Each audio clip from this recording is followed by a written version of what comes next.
Assalamualaikum warahmatullahi wabarakatuh. Selamat pagi teman-teman semuanya. Bertemu lagi dengan saya Roni Saputro. Hari ini kita akan mempelajari sedikit mengenai sistem perkemihan. Mungkin teman-teman semuanya sudah pernah mendengar, sudah pernah membaca, atau bahkan sudah paham ya mengenai sistem perkemihan ini.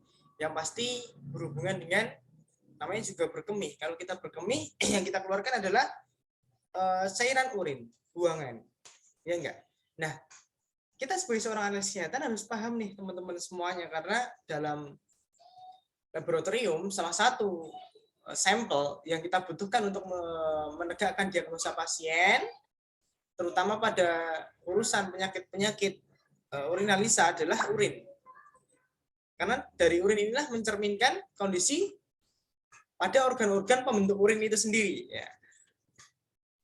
Oleh karena itu, kenapa kita harus paham mengenai sistem perkemihan ini. Oke teman-teman semuanya, mungkin langsung saja kita lanjutkan mengenai sistem perkemihan. Apa itu teman-teman sistem perkemihan? Yaitu sebuah proses di mana terdiri dari ginjal dan beberapa organ yang lainnya untuk memproduksi ginjal dan mengeluarkannya dari tubuh teman-teman. Sistem ini merupakan salah satu sistem utama untuk mempertahankan homeostatis atau konsentrasi daripada tubuh kita sendiri, dari derajat keasaman, dari tekanan darah, dari banyak sedikitnya cairan yang ada di dalam tubuh kita kelebihan ataupun kekurangan, maka yang mengatur ini adalah dari apa teman-teman? Dari ginjal ini sendiri teman-teman. Ya. Lalu kalau kita lihat teman-teman, apa saja sih yang mendukung daripada sistem perkemihan ini? Yang pasti adalah dua pasang ginjal. Nah, kalau kita lihat di gambar ini teman-teman semuanya, di sebelah kiri ada animasinya, di sebelah kanan adalah bentuk aslinya teman-teman semuanya. Bayangkan ya. Kalau kita lihat ini ada dua ginjal sebagai penghasil daripada urin itu sendiri. Lalu setelah dihasilkan di ginjal turun melalui yang namanya ureter ini.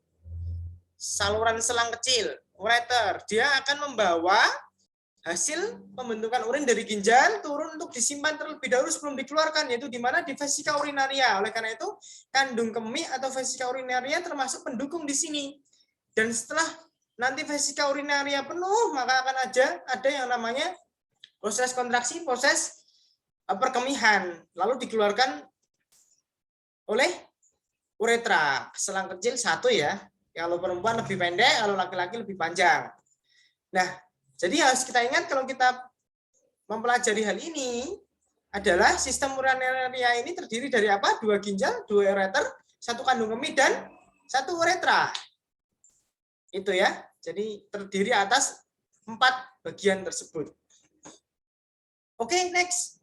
Kalau kita lihat teman-teman, fungsi ginjal ini sangat besar sekali, sangat banyak sekali. Bayangkan seandainya kita nggak punya ginjal, maka pasti akan kesusahan, pasti akan kesakitan.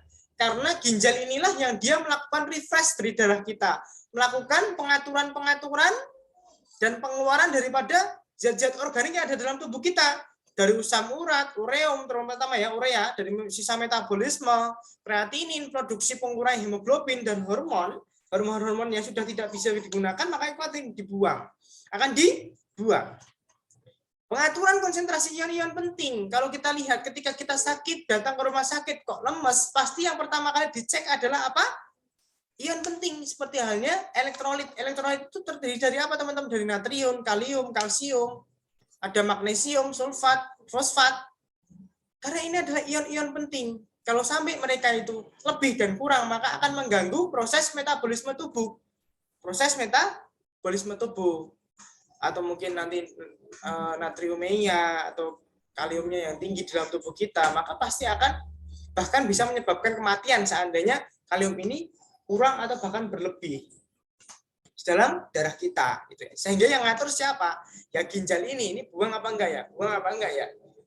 Oleh karena itu kenapa teman-teman ketika kita banyak minum maka pasti banyak kencing.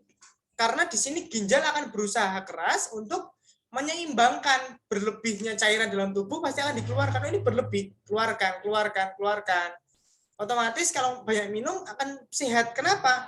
Sebenarnya bukan banyak minum ya, tapi cukup minumnya.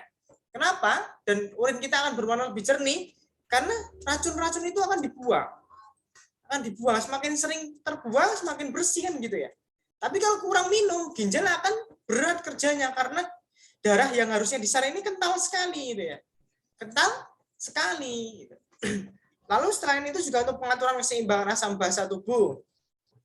Jelas yang namanya asam basa ini kalau sampai tubuh kita ini terlalu asam atau terlalu basa ya juga akan bermasalah. Oleh karena itu kalau kita melihat pemeriksaan gas darah di dalam tubuh, teman-teman besok akan tahu itu yang dilihat untuk menegakkan diagnosis apakah seseorang itu mengalami asidosis respiratorik atau metabolik atau mungkin alkalosis respiratorik atau metabolik, sehingga dilihat itu bisa ini karena bagian apanya nih, organ apa nih yang bermasalah dari situ. Yang ya ada di situ ada hidrogen, ada bikarbonat, ada nanti BCF, ada nanti dilihat juga serapan kemampuan oksigen, kemampuan paru-paru dalam menyerap dalam menyerap oksigen yang ada di luar, nanti keluar dalam bentuk SO2-nya berapa, saturasi. Kalau teman-teman kemarin lihat kondisi COVID itu ya, yang selalu dilihat adalah saturasinya. Oke. Selain itu juga untuk produksi sel darah merah. Kok bisa, Pak? Iya.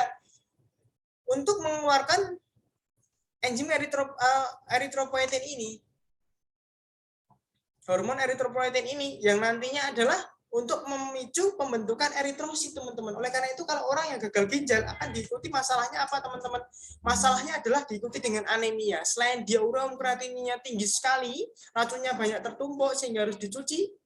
Kalau teman-teman lihat orang gagal ginjal itu harus dicuci ya. Bahkan yang paling parah seminggu sampai 2 kali.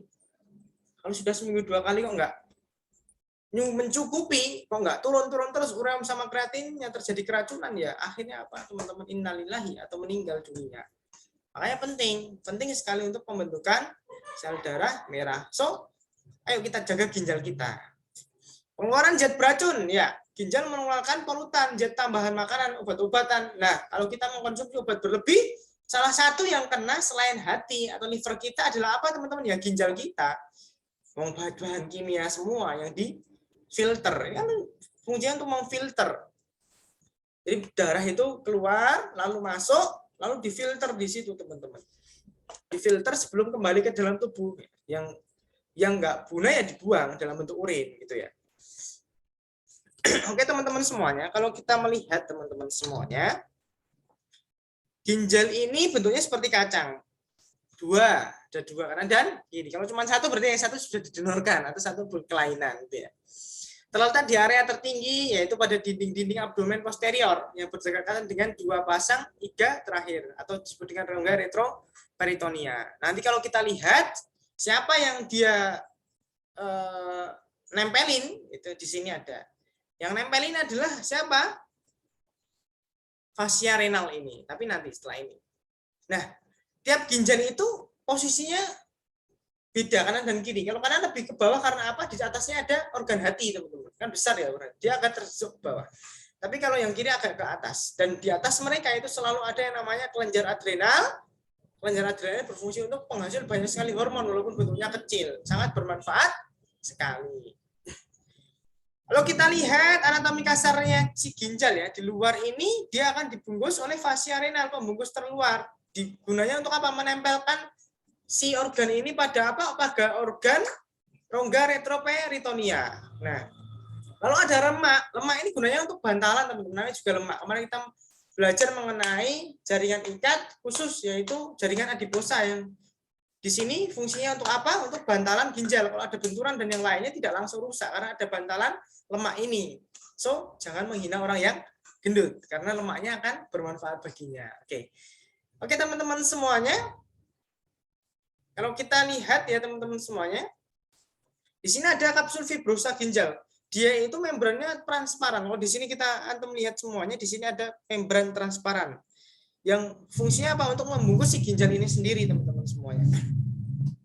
Oke, next. Kalau kita melihat di sini, teman-teman, ginjal itu terbungkus oleh jaringan ikat kapsul renis tipis yang melekat pada parenkim ginjal. Dalam setiap ginjal, kita akan menemukan 1 juta nefron. Nefron itu di mana? Ya di sini, di korteks dan medula ini, teman-teman semuanya. Nefron itu korteks dan medula, 1 juta nefron. Kalau semakin banyak yang rusak, so tidak akan mampu ginjal itu membentuk yang namanya urin. Semakin lama semakin rusak, semakin lama semakin rusak, semakin lama semakin rusak. Korteks ini terletak superficial dan terdapat berjuta-juta nefron. Nefron adalah unit terkecil dari ginjal. Yang paling kecil daripada si ginjal ini adalah nefron. Di mana? Di korteks. Paling banyak memang di korteks. Kalau medula terletak lebih profundus atau lebih ke bawah. Medula di mana? Di sini medula, teman-teman. Ini kanan sama kiri ya, masih sama nyata. Medula. Di sini ada renal piramid ya. Piramida. Bentuknya kan apa? Oh, disebut piramida karena bentuknya kayak piramid. Di sini banyak sekali saluran-saluran duktus pembuangan ya. Nantinya akan mengalirkan urin, hasil produksi urin ini menuju ke pelvis, keluar, dialirkan oleh uretra menuju ke vesika urinaria dan nanti dikeluarkan melalui uretra. Sorry, tadi ureter, ini ada ureter, ke vesika urinaria lalu dikeluarkan oleh uretra. Oke teman-teman, ini sekilas saja ya. Ini adalah ada hilus, hilus itu cekungan ini, cekungan. Di sini nanti ada sinus. Sinus mana sinus ya? Ini sinus di sini. Sinus renal sinus. Untuk jalan masuknya keluarnya ureter, vena dan arteri. Saraf-saraf juga ada di situ teman-teman semuanya. Kalau kita lihat ya di sini memang nanti akan ada nefron. Nefron ini pada ginjal ini dibedakan menjadi dua jenis teman-teman. Nanti kita next ya. Ini pelvis itu bagian terluar. Nah nefron ya teman-teman. Jadi di dalam nefron ini ada yang namanya banyak sekali penyusunnya. Ada kapsula Bowman yang ada di dalamnya itu glomerulus. Ya, glomerulus. Bukan lurus tapi rulus.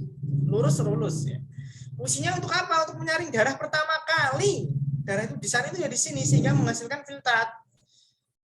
Belum jadi urin ya teman-teman. Ini baru pertama-tama akan masuk ke glomerulus melalui arteri apa? Efferents, melalui arteri efferents. Dia ini nefron itu dibagi menjadi dua walaupun bentuknya itu sama, cuman perbedaannya nanti adalah pada sisi apa teman-teman? Pada sisi angsa Henle-nya, yang satu panjang, yang satu tidak. Kalau yang ada yang nefron corticalis dan nefron juxtamedularis. Yang pada dasarnya itu fungsinya sama, bentuknya strukturnya juga sama, tapi bedanya hanya pada di situ saja. Kita lihat ya teman-teman. Nah ini dia. Kita lihat di sini. Kalau nefron corticalis itu terletak pada bagian luar korteks dengan melengkung lengkung Henle-nya itu pendek.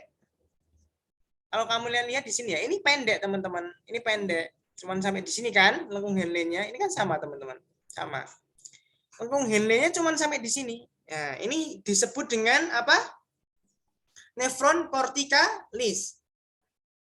Ya, karena dia itu masuknya itu hanya sampai ke zona luar medula.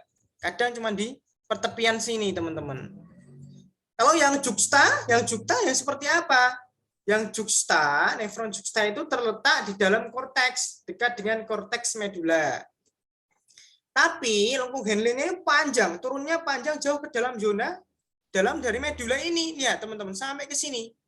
Sampai hampir ke bawah, sampai ke pelvis, nanti turun ke pelvis. Lihat, ke bawah lebih panjang daripada sih punyanya nefron corticalis. Ini nefron juxtamedularis. Kalau saya tanya, nefron yang memiliki panjang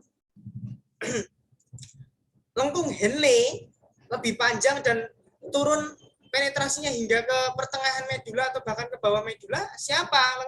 Nefron yang apa? Yaitu nefron juxtamedularis. Juxtamedularis.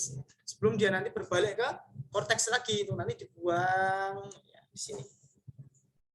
Ini teman-teman ya. Turun panjang baru naik nanti untuk pembuangan. Nah, kalau kita sayat ginjal itu kita sayat teman-teman semuanya akan ketemu yang seperti ini.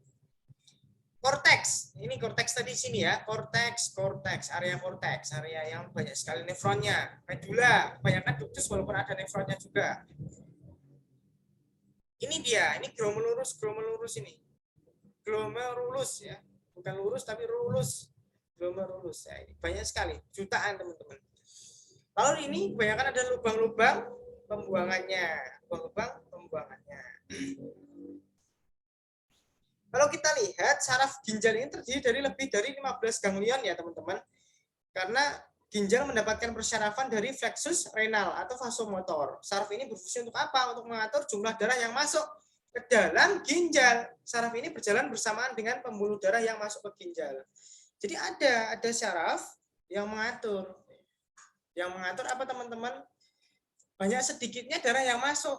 Jadi kok teratur semua kita minum langsung sor semuanya masuk, enggak ada peraturannya, ada pengaturnya. Oh ini banyak berlebih, maka kita harus masukkan banyak. Oh ini kurang cairan ya, pipisnya sedikit. Kalau ini kapsula Bowman atau glomerulus yang dia itu dicat dengan dua pengecatan berbeda. Ini dengan hematoksilin eos ini dengan silver metinamid. Silver metinamid. Warnanya berbeda ya, sama bentuknya. Ini ada glomerulus, ini ada makula densa yang mengatur NaCl ya, ion-ion penting, penyerapan ion-ion penting. Ya. Ada proximalis ya, tubulus proximalis. Nah, teman-teman semuanya, kita sekarang masuk di makula densa ya, teman-teman. Jadi makula densa ini di sini teman-teman, makula densa kelihatan banget. Dia ini berfungsi untuk kemoreseptor dan stimulasi oleh penurun ion dan natrium. Kalau di sini, teman-teman semuanya, dia makula densa ini mengandung sel-sel otot polos termodifikasi yang disebut dengan sel juxtaglomerular. Juxtaglomerular gitu ya. Granula-granula. Fungsinya apa? Untuk mengatur tekanan darah melalui penurunan tekanan darah untuk memproduksi renin. Memproduksi apa teman-teman? Memproduksi renin. Nah,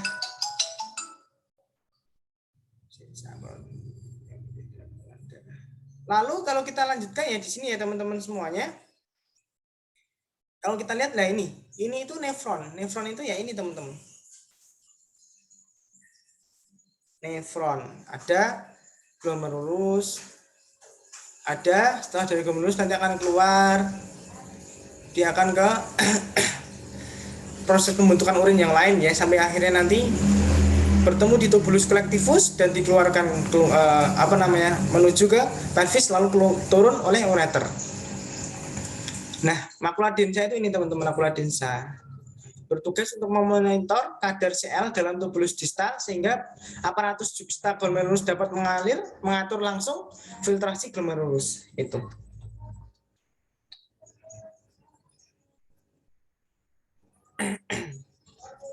Nah, next.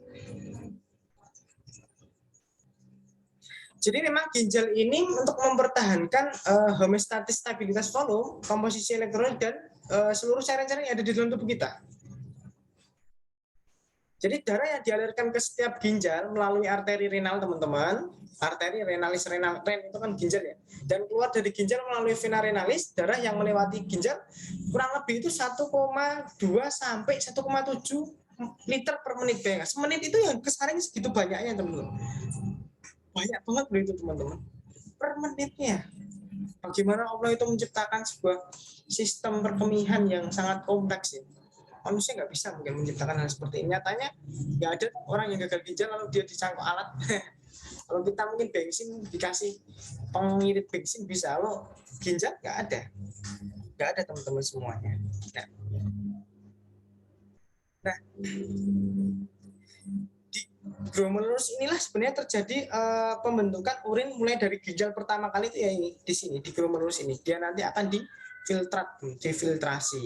Ya ini makula densa ya teman-teman. Kalau di sini ada glomerulus, di sini ada sel-sel otot. Di sini ada sebuah penumpukan sel-sel yang rapi, ya ini makula densa.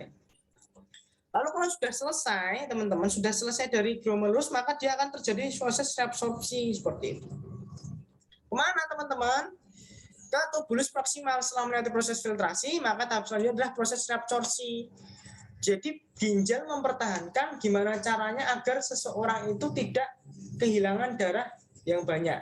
agar seseorang itu tidak kehilangan darah ya, kehilangan komponen penting, tidak kehilangan komponen penting yang banyak. Jadi di sinilah terjadi proses reabsorpsi untuk menyerap zat-zat yang masih dibutuhkan oleh tubuh. Senyawa yang direabsorpsi yaitu HCO3, NaCl, H2O, nutrien-nutrien yang lainnya, terus gula, protein dan yang lainnya. Kadang seperti itu melewati. Hasilnya apa? Hasilnya adalah meliputi air, H2O, urea, HCO3, garam, dan hidrogen seperti itu. Dari sini nanti akan ada lagi masuk ke lengkung Henle. Lengkung Henle ini kalau turun, dia yang diserap adalah air. Kalau naik yang diserap adalah NaCl, garam. NaCl atau garam. Di sini itu masih terjadi proses absorpsi, teman-teman. Jadi diabsorpsi kembali, reabsorpsi, diabsorpsi kembali. Ya, jadi pergerakan air dari konsentrasi tinggi ke konsentrasi rendah, dia nanti akan terus terjadi proses reabsorpsi di lengkung Henle ini. Kalau dari lengkung Henle selesai, dia nanti akan masuk ke tubulus distal. Ini ya, turun, proksimal turun, selesai dia akan ke tubulus distal. Di sini ada proses reabsorpsi, sekresi, augmentasi, pembuangan ya. Apa saja yang diabsorpsi sama H2O, NaCl, ya itu aja. Selain proses penyerapan, fungsi tubulus distal ini adalah untuk mengsekresi atau mengaugmentasi mana sih yang penting. Wah, ini sudah nggak penting nih, hidrogennya sudah nggak penting, kalium sudah nggak penting, sudah berlebih, maka dia akan dibuang dalam bentuk urin dan akan masuk ke tubulus kolektifus. Tubulus kolektifus di mana? Di sini. Simple, tapi kok prosesnya ternyata rumit di dalamnya, teman-teman. Luar biasa sekali. Jadi kalau seperti halnya gula ini harusnya memang dia akan terserap lagi ke dalam tubuh kita. Tapi pada kondisi orang yang diabetes, karena dia berlebih, maka di dalam urinnya akan ditemukan kandungan gula dan dia akan dibuang dalam bentuk urin seperti itu. Nah, ya ini penyusunnya, sel penyusun kan epitel ya. Dia ternyata punya fili loh teman-teman, mikrofili ya di dalam salurannya. Ini proksimal, konvolutum, ini distal. Ini yang distal, ini yang proksimal. Proksimal yang awal tadi, distal ini ya akhir, sudah mau ke tubulus kolektifus. Koleksi, dikumpulkan kolektifus. Tubulus kolektifus. Turun, ini kolektifus kan tadi. Fungsi untuk mengumpulkan urin dari banyak nefron sudah selesai. Kalau di sini sebenarnya sudah selesai, pembentukannya sudah selesai, maka dia akan dikirim kemana? Melalui menuju ke vesika urinaria oleh ureter. Ini sudah terbentuk urin ya sesungguhnya di sini, teman-teman. Nah, ini yang saya sampaikan tadi, yang memperdarahi ya, suplai darah pada ginjal. Ada arteri renal, arteri interlobaris. Kalau ini renal ini untuk memperdarahi si ginjal ini.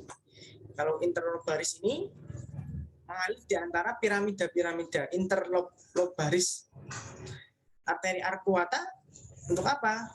Dari arteri interlobaris pada area pertemuan antara korteks dan medula. Jadi sudah masuk ke dalamnya, teman-teman. Arteri arcuata ini sudah masuk ke dalamnya sini antara korteks dan medula ini. Ya, ini teman-teman. Arteri interlobaris ya tadi percabangan sama ya. Terus ada afferens. Afferens itu yang masuk ke dalam glomerulus. Satu arteri afferens membentuk sekitar 50 kapiler yang membentuk glomerulus. Karena yang bisa masuk namanya juga kecil ya. Glomerulus ini yang kecil sehingga dia akan terbentuk kapiler-kapiler. Tadi glomerulus adalah kumpulan dari kapiler-kapiler. Nah, teman-teman semuanya. Ya, sekresi ya. Tadi proses sekresi sudah kita pelajari ya. Tahapan akhir pembentukan urin. Karena memang ginjal akan mempertahankan keseimbangan pH asam basa tubuh dengan mengatur jumlah urin dan zat elektrolit yang akan dikeluarkan. Jadi nggak semua dibuang, nggak sia-sia. Kita makan itu nggak akan ada sia-sianya, kita minum itu nggak akan ada sia-sianya. Dibuang hanya ketika berlebih. So, kenapa kita tidak boleh berlebih dalam segala hal? Karena yang berlebih juga akan terbuang, gitu ya. Oke, kalau kita lihat teman-teman dalam urin ini sendiri ada zat-zat buangan ya teman-teman. Ada zat-zat buangan. Zat-zat buangan ini apa? Yaitu komposisi dari urin ini nanti akan ada ureum, asam urat, kreatinin. Kenapa Pak teman-teman bisa menemukan asam urat di dalam urin? Ini urinalisa ya. Kalau di materi urinalisa nanti akan menemukan triple fosfat, akan menemukan CA oksalat, CA karbonat. Nah, itu tergantung daripada apa yang kita makan atau obat-obatan apa yang kita konsumsi. Lalu kalau sampai kita kurang dalam mengkonsumsi air, maka terjadi yang namanya penumbukan kristal yang akan melukai, terjadilah infeksi antara infeksi ginjal, batu ginjal ataupun yang lainnya. Karena batu ginjal ini adalah batu yang terbentuk dari kristal-kristal yang mengendap di dalam ginjal kita, teman-teman semuanya. Dalam ginjal kita ada asam hiburat. Ini dari sayuran, badan keton, metabolisme lemak. Orang yang sangat kelaparan biasanya akan terbentuk keton di dalam urinnya, gitu ya. Pemecahan daripada lemak. Kalau sampai lemak yang dipecah bukan lagi gula dan karbohidrat, ya sudah kelaparan banget. Elektrolit, hormon atau katabolis hormon, toksik, zat kimia asing. Yang abnormal apa teman-teman? Gula itu nggak boleh ada di dalam urin. Sel darah merah nggak boleh. Ada kristal nggak boleh. Kalau sampai ada berarti abnormal urin itu. Nah, standar warnanya adalah kuning. Sebenarnya kuning muda sampai kuning tua ya. Itu masih normal. Tapi harus segar dan jernih. Kalau sampai nanti kok nggak, warnanya sudah merah berarti abnormal. Apalagi hitam, apalagi coklat pekat, keruh, nah itu berarti sudah nggak normal lagi. Baunya seperti amonia ya, bervariasi tergantung kita makan apa. Dan dia asiditas dan alkalitasnya umumnya sih sekitar pH-nya 6. Tapi kalau sampai asam sekali atau basa sekali berarti ada permasalahan. Dia mungkin mengkonsumsi obat. Mungkin ada permasalahan apa di dalam tubuhnya.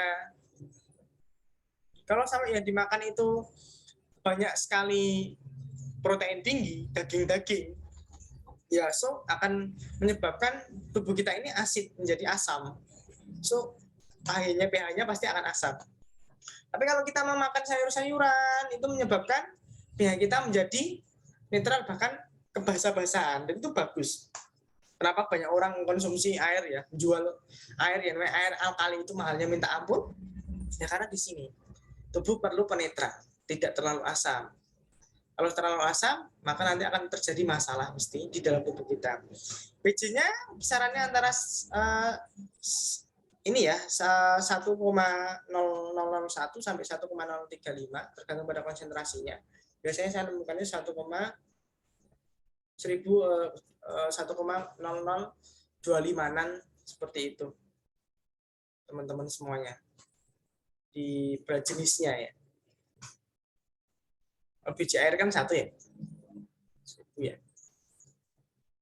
Nah ini dilihat ya, kalau di sini itu kita menemukan, biasanya kita melakukan pemeriksaan ini menggunakan pemeriksaan kimia, alat kimia teman-teman semuanya.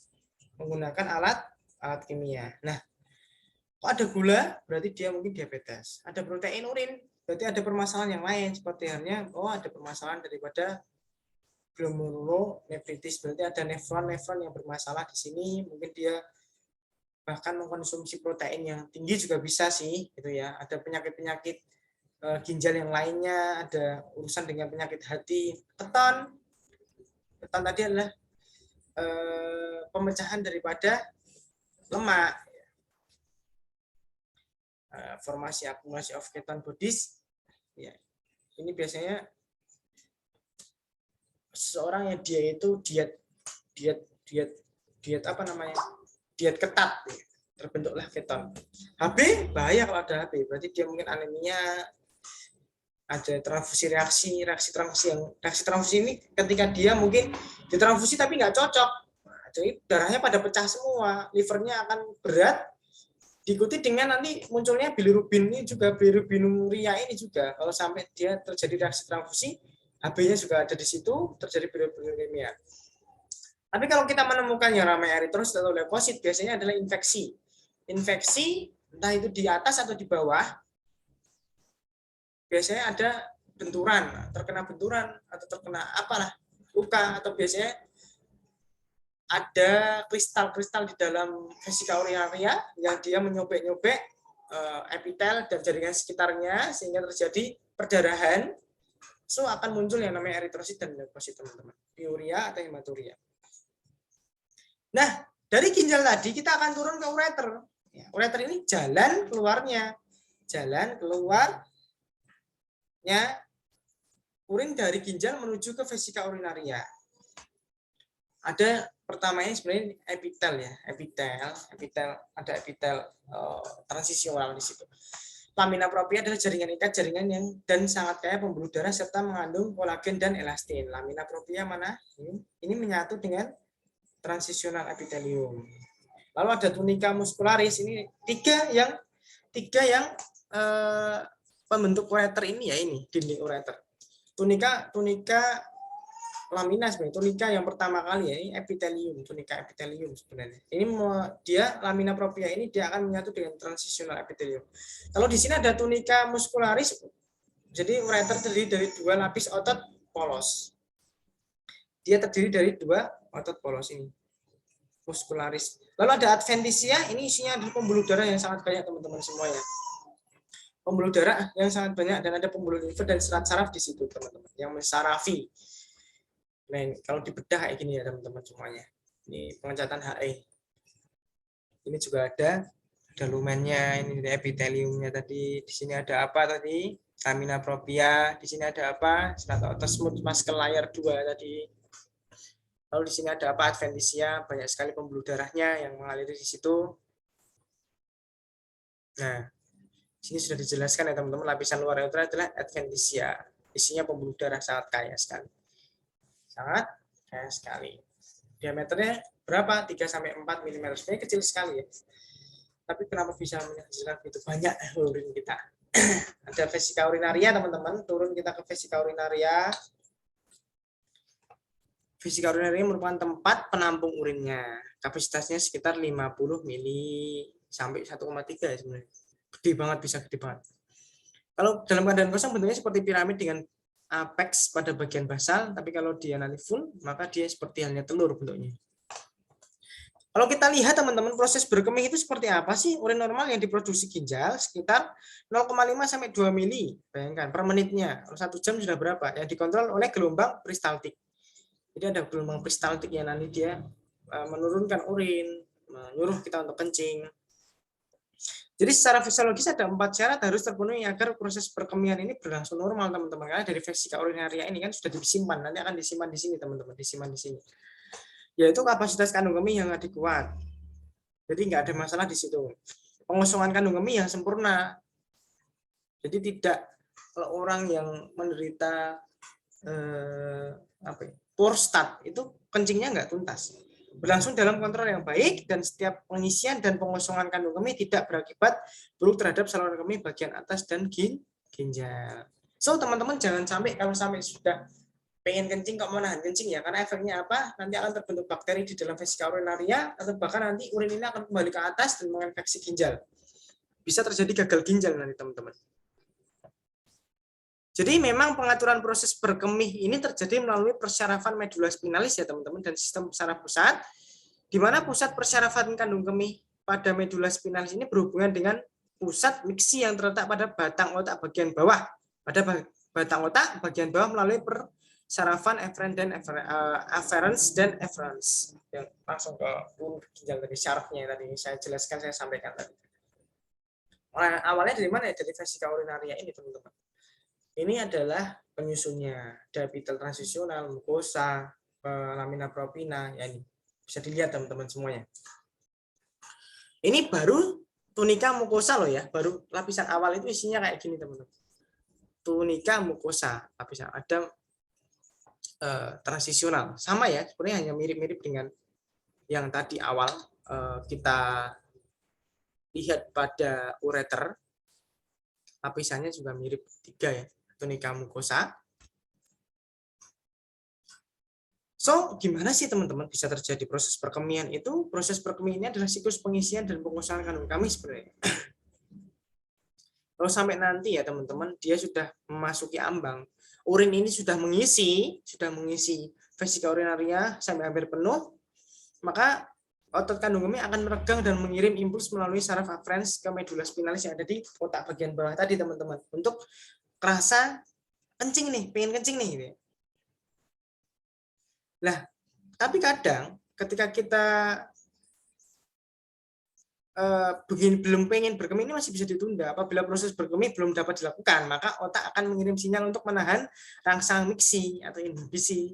Sedangkan bila proses berkemih dapat dilakukan, maka akan timbul perintah mengosongkan impuls. Jadi bisa kita atur, walaupun mungkin efeknya ya nggak baik, teman-teman. So, proses berkemih ini pun koordinasinya sampai di otak, teman-teman, dikendalikan oleh otak.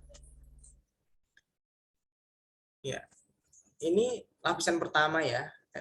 Tunika mukosa, ada epitel transisional, ada lamina propria, jaringan ikat. Lalu kita lihat, ada tunika muscularis muskular. 3 lapisan otot polos, yaitu bagian luar, bagian tengah, dan bagian dalam. Ini penyusun kedua. Dan yang terakhir adalah tunika adventitia, sama. Isinya adalah pembuluh darah. Jaringan ikat jarang yang dilapisi oleh peritoneum di sebelah luarnya. Atau ini banyak sekali terdapat pembuluh darah. Ada 3 lapisan yang melapisi vesika urinaria. Bisa teman-teman perdalam lagi. Ini ketika disayat ya, teman. Ketika disayat, ya, bentuknya kayak gini. Ada epitelium, transisional, dan muskularis, otot-otot. Di sini ada jaringan ikatnya. So, kemarin awal kita mempelajari mengenai jaringan, itu pastikan teman-teman paham ya. Kalau nggak paham, nanti nggak akan bisa mengamati dan mendiagnosa ya, ini itu sebenarnya jaringan apa sih gitu ya. Karena sebenarnya sudah jelas sekali. Ada jaringan ikat longgar ya, ikat longgar yang tidak teratur juga. Ya, ini teman-teman. Ini epitel transisional. Ini kalau dilihat di sini ini yang isinya air. Sini nanti dilapisi oleh lamina propina melekat di sini. Di sini ada berkat-berkat otospor tadi. Di sini ada jaringan ikat yang sangat banyak. Oke, itu ya teman-teman mengenai vesika urinaria. Ini dipotong melintang. Potong melintang. Jadi bukan gak lurus tapi melintang. Dengan pengecatannya apa? Hematoksilin eosin. Oke, kita sampai di akhir ya teman-teman semuanya. Sudah sampai vesika urinaria. Proses kemih tadi sudah saya jelaskan seperti itu. Ketika dia urinnya banyak, maka dia akan mengirim sinyal efferent dan afferens menuju ke sistem saraf yang ada di kepala bagian bawah, maka dia akan terjadi proses perkemihan seperti itu. Nah, uretra ini merupakan saluran pembuangan terakhir, teman-teman. Berbentuk tabung yang membawa urin dari kandung kemih keluar menuju tubuh melalui orificium uretral eksterna. Karena memang fungsi daripada uretra perempuan dan wanita berbeda dan beda panjangnya juga. Lebih panjang siapa? Kalau laki-laki 20-25 cm. Bayangkan panjang sekali. Dan dia harus melalui kelenjar prostat dan penis. Dengan adanya ini, keuntungannya apa? Dia tidak akan mudah terinfeksi ketika terjadi infeksi saluran kemih atau ada bakteri di luarnya. Tapi kalau perempuan lebih cepat. Kenapa harus perempuan ini harus menjaga kebersihannya? Karena apa? Ukurannya cuma 3 cm, 3 sampai 4 cm gitu. Langsung keluar gitu.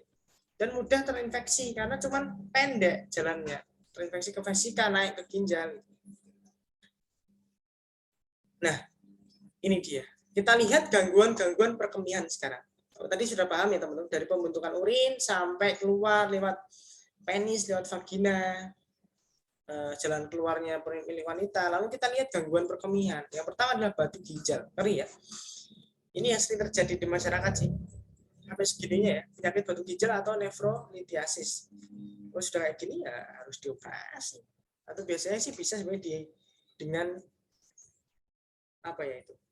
EWSL apa ya? Dia ditembak dengan sinar. Lalu batu ini akan hancur dengan sendirinya, lalu dikeluarkan dengan melalui saluran urin. Kalau harus dibedah seperti ini kan harus pembedahan besar ya teman-teman, mengerikan ya, resikonya lebih besar. Bahkan ginjal ini bisa sangat besar, batu ginjal ini bisa sangat besar loh teman-teman, ada di dalam ginjal. Lihat sampai kalau di sini dijelaskan seperti halnya kacang polong, gede banget. Ini mah kayak juragan akeh ya, banyaknya luar biasa. Ini bisa terjadi dimanapun. Dari ginjal dapat terjadi sepasang saluran urin, ginjal, ureter, uretra, bisa di mana-mana, bisa menyumbat dimanapun.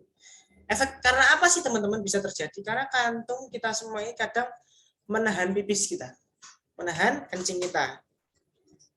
Terus kurang minum, mengkonsumsi sayur-sayuran atau mungkin daging-daging atau mungkin obat-obatan yang dia memicu pembentukan kristal-kristal di dalam urin. Terus lama di situ nggak dipipiskan, terjadilah yang namanya pembentukan kristal. So nanti akan ditemukan si oksalat, urat, yang dia akan melukai ginjal. Terjadilah perdarahan, terjadilah hematuria, terjadilah piuria karena terjadi infeksi atau ada leukosit di situ. Yang kedua, gagal ginjal. Ini kondisi di mana seseorang sudah pol rusaknya itu sudah terakhir sendiri. Sudah topnya kerusakan ginjal, dia sudah nggak bisa dipakai untuk apa-apa. Gagal ginjal, sudah dicuci, sudah tidak mampu, ya udah, ada akhirnya nanti mungkin seorang itu akan meninggal. Biasanya merupakan tahap akhir dari penyakit ginjal, karena memang ini cukup berat ya teman-teman. Lihat, sampai terjadi nekrosis jaringan nih, rusak semua ginjalnya teman-teman. Makanya kalau orang yang kena ginjal, ada urusan dengan ginjalnya, dia akan bengkak-bengkak, kakinya bengkak, pipinya bengkak, berair semuanya. Karena keseimbangan cairan dalam tubuhnya tidak bisa dikendalikan, ya wajar. ISK, tadi saya jelaskan, kalau pria biasanya jarang sekali. Kalau sampai iya berarti ya mungkin bisa seseorang itu terkena infeksi kelamin karena di situ bakteri, lalu dia masuk ke dalam uretra, naik ke vesika urinaria, ureter, menginfeksi ginjal, bisa terjadi gagal ginjal. Itu bisa gagal ginjal akut mungkin minimal. Ini ada eritrosit ya teman-teman, ada leukosit ya teman-teman. Ditemukan leukosit dan eritrosit dalam darah kita. Biasanya karena infeksi bakteri. Nah, ini ada akut glomerulonefritis, penyakit radang akut pada glomerulus. Yang disebabkan oleh bakteri juga loh teman-teman ini. Beta hemolitikus itu dia termasuk memiliki kemampuan untuk merusak eritrosit. Jadi daya rusaknya itu tinggi. Dia streptococcus yang memiliki daya rusak yang tinggi. Ginjal membesar sehingga jadi kayak gini, ginjal normal, ini ginjal abnormal. Bisa sampai kayak gini. Kadang ginjal membesar, sinusoid, simpai tak jelas, permukaan terlihat bercak, hemoragik, gitu, perdarahan. Terjadi adanya ini hemoragik perdarahan. Kalau di mikroskopis, nah ini ada keterangannya. Ini nanti sebenarnya akan dijelaskan oleh bagiannya Pak Satya mengenai kanker, mengenai kelainan-kelainan pada ginjal, pada organ-organ yang lain secara mikroskopis. Di sini ada kronik pyelonefritis, penyakit pada ginjal terjadi disebabkan oleh infeksi yang mengakibatkan terbentuknya jaringan parut pada interstitial parenkim ginjal dan difomitas pada sistem kalises. Jadi hancur ya teman-teman. Ginjal tampak berlekuk akibat terjadinya scar. Ada scar. Jadi bentuknya itu sudah enggak beraturan. Bentuknya sudah enggak beraturan dan terjadi pembentukan jaringan lemak di dalam glomerulusnya. Jadi jaringan hialin ya, atau arteriosklerosis. Kalau kita lihat arteriosklerosis itu pada pembuluh darah yang ada di dalam pembuluh darah kita, jantung dan yang lain. Tapi ini di dalam ginjal teman-teman. Dan lesi terjadi pada glomerulus teman-teman semuanya.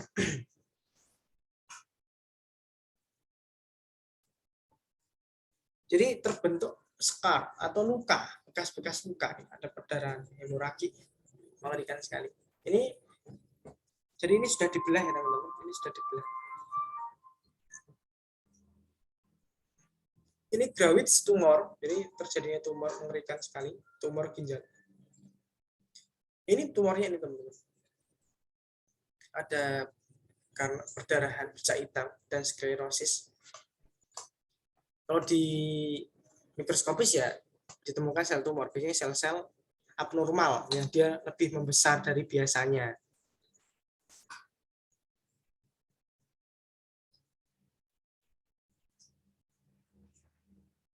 Bahkan di sini ada sklerosis ya. Dia sistem ini menggerogoti, terjadi penggerogotan tubuh sendiri ya. Tumor tumbuh ya, ini tumor. Tumor pada ginjal. Ini tumor juga. Jaringan massa ginjal membesar, bulat dengan konsistensi lumak, sayatan melintang berwarna kuning abu-abu. Beda-beda ya teman-teman, tumor itu beda-beda. Ini tumornya teman-teman. Ada jaringan yang tidak normal. Bahkan ini ginjalnya saja sudah tidak terbentuk. Nauzubillah, jangan sampai kita terkena hal seperti ini dengan cara ini. Ada nih, sel tumornya kelihatan ya. Ini glomerulus yang masih bagus ini teman-teman yang kanan. Ini sudah diikuti dengan sel tumor. Berbentuk bulat tersusun sebagai sarkoma. Pada beberapa bagian sel tumor menyusun struktur glanduler tubuler. Bunter-bunter nih. Nah, glandular. Ini tumor. Ya, itu ya teman-teman semuanya sedikit mengenai urinalisa, mengenai sistem perkemihan. Semoga nanti bisa memberikan manfaat dan kita wajib mempelajari ini, wajib mengetahui proses perkemihan ini karena begitu pentingnya kita memahami hal ini dari awal pembentukan sel dari ginjal, darah disaring sampai terbentuk urin, ditampung di vesika urinaria, melalui diantarkan melalui ureter, lalu nanti dibuang oleh uretra. Minimal itu, ini simpel sekali. Itu ginjal ini adalah jaringan yang simpel sekali. Intinya ya sangat mudah. Intinya dibentuk di sini, terjadi filtrasi masuk ke tubulus proksimal, terjadi reabsorpsi turun, reabsorpsi air, naik reabsorpsi NaCl, lalu ke sini ke tubulus distal, terjadi augmentasi, reabsorpsi kembali, lalu dibuang ke tubulus kolektivus untuk dikumpulkan urinnya, turun kemana teman-teman? Turun ke sini, sebentar. Turun ke bagian ini, bagian pelvis, turun ini ureter. Udah, seperti itu, simpel sekali. Semoga bisa membawa manfaat bagi kita semua ya teman-teman semuanya. Ada kurangnya nanti bisa dipertanyakan di kolom komentar atau di grup Google Class kita. Akhirul kalam, Assalamualaikum warahmatullahi wabarakatuh.